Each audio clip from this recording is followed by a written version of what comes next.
ಲಕ್ಷ್ಮಣ, ನಿನ್ ತಾಯಿ ದೇವತೆ. ಅವಳು ಯಾವ ತಪ್ಪು ಮಾಡಿಲ್ಲ.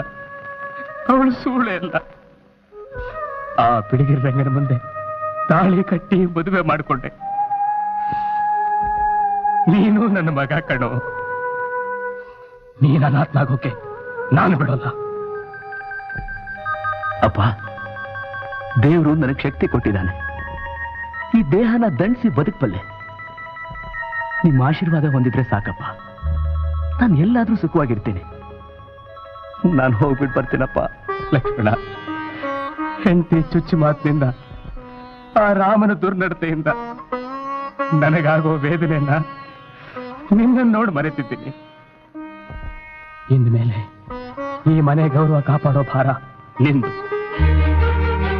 ನಿಮ್ಮ ಮಣ್ಣಿನ ಒಳ್ಳೆ ಮಾರ್ಗಕ್ಕೆ ತರೋ ಹೊಣೆ ನಿನಗೆ ಸೇರಿದ್ದು.